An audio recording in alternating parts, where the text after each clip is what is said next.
बाबूलाल मरांडी के सरकार पर लगाए आरोपों पर। तो रांची से बड़ी खबर, जहां पर बाबूलाल मरांडी ने की प्रेस कॉन्फ्रेंस, जहां प्रेस कॉन्फ्रेंस कर बाबूलाल मरांडी ने हेमंत सोरेन सरकार पर लगाया बड़ा आरोप। आपको बता दें कि हेमंत सोरेन सरकार को खुद के लिए बताया है बाबूलाल मरांडी ने खतरा। जी हां, बाबूलाल मरांडी और उनके परिवार को हेमंत सोरेन सरकार से खतरा, ये बातें निकलकर सामने आ रही है। ये कोई और नहीं कह रहा है, बाबूलाल खुद कहते हुए नजर आए। जहां पर सरकार के ऐसे जी उन्होंने कहा कि कुछ सत्ता प्रयासों से वो डरने वाले नहीं हैं, और साथ ही कहा कि वो हमेशा सरकार की गलत नीतियों का विरोध करते रहेंगे।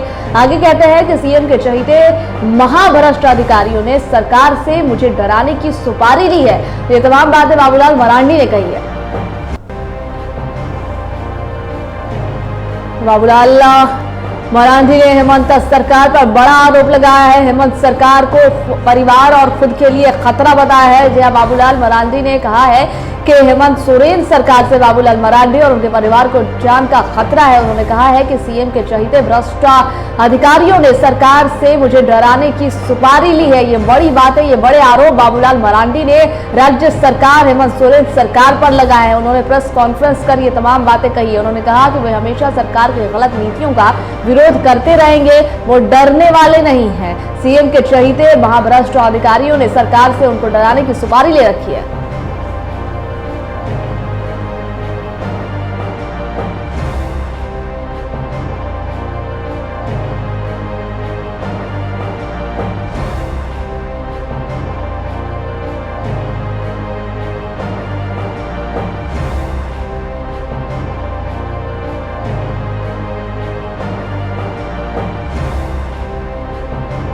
और हमारे साथ फोन लाइन पर जानकारी साझा करने के लिए हमारे एग्जीक्यूटिव एडिटर राकेश कुमार जुड़ गए हैं।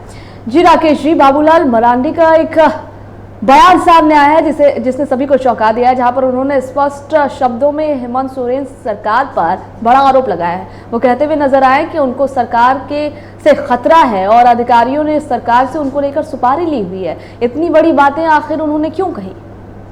देखिए, बाबूलाल मरांडी इसके पहले भी इस तरह का आरोप लगा चुके हैं, और मुझे जो याद है उसमें लगभग 10 साल पहले 13 में इस तरह का आरोप लगाए थे। और साफ तौर पे अभी की बातचीत की जाए तो कई मुद्दों को लेकर जिस तरीके से वे बातचीत कर रहे हैं सरकार के खिलाफ और मुद्दों को उठाने की कोशिश कर रहे हैं, भ्रष्टाचार का मामला हो या फिर तमाम मामले हैं, उनको लेकर लगातार सवाल खड़े कर रहे हैं। और आज की बातचीत की जाए तो गिरिडीह में उन्होंने प्रेस कॉन्फ्रेंस किया है और उन्होंने साफ तौर पर कहा है कि जो सरकार के अधिकारी हैं उनको डराने का काम कर रहे हैं, और साथ साथ इस बात का भी जिक्र किया है कि कुछ लोगों ने सुपारी भी ली है, उन पर हमले किए जा सकते हैं, उनके परिवार पर हमले किए जा सकते हैं, या फिर उनसे जुड़े लोग हैं उन पर हमले किए जा सकते हैं। तो साफ तौर पर बाबूलाल मरांडी पहले मुख्यमंत्री हैं, राज्य के नेता प्रतिपक्ष हैं, आज के दिन में प्रदेश के अध्यक्ष हैं, और इतने बातों को लेकर के आज जिस तरीके से उन्होंने रखा है बातचीत को दौरान, उसमें कई चीजों का जिक्र किया और साथ साथ ये भी कहा है कि उग्रवादियों को पहले भी सुपारी दी गई थी।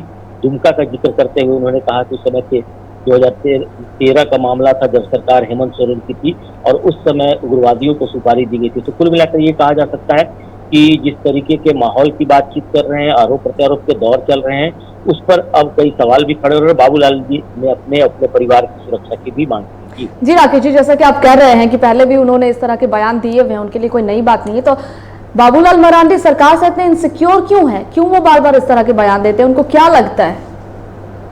मरांडी लगातार वर्तमान जो सरकार है उसके खिलाफ आवाज उठा रहे हैं, चाहे वो माइंस मिनरल्स की बात की जाए, शराब की बात की जाए, जमीन की बात की जाए, या फिर जो विकास की योजनाएं चल रही थी उसमें जिस तरीके से कहीं न कहीं भ्रष्टाचार की बातें आई हैं, उसको लेकर लगातार जनता के सामने सवाल खड़े कर रहे हैं और साफ तौर पर सरकार को घेरने की भी कोशिश की है। तो अब जाकर उन्होंने इस तरह की आशंका जरूर व्यक्त की है। अब इसके अंदर का क्या मामला होगा आपने देखा होगा, हाल में ही रिम्स 2 के मामले में जिस तरीके से जमीन अधिग्रहण को लेकर सरकार काम करना चाहती थी, उस दौरान वो वहां पहुंचकर बातचीत की लोगों से और कहा कि साफ तौर पर कि सरकार को इस तरह की जमीन नहीं लेनी चाहिए और इसके लिए जरूरत पड़ेगी तो तेजी से आंदोलन की ओर जाएंगे।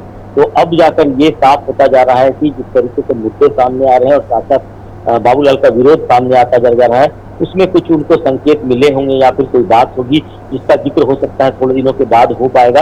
लेकिन फिलहाल उन्होंने गिरिडीह में प्रेस कॉन्फ्रेंस करके अपनी सुरक्षा की मांग की है और साफ तौर पे कहा है कि उनको जान का खतरा है। जी, बहुत शुक्रिया आपका हमारे साथ जुड़ने के लिए और जानकारियां साझा करने के लिए।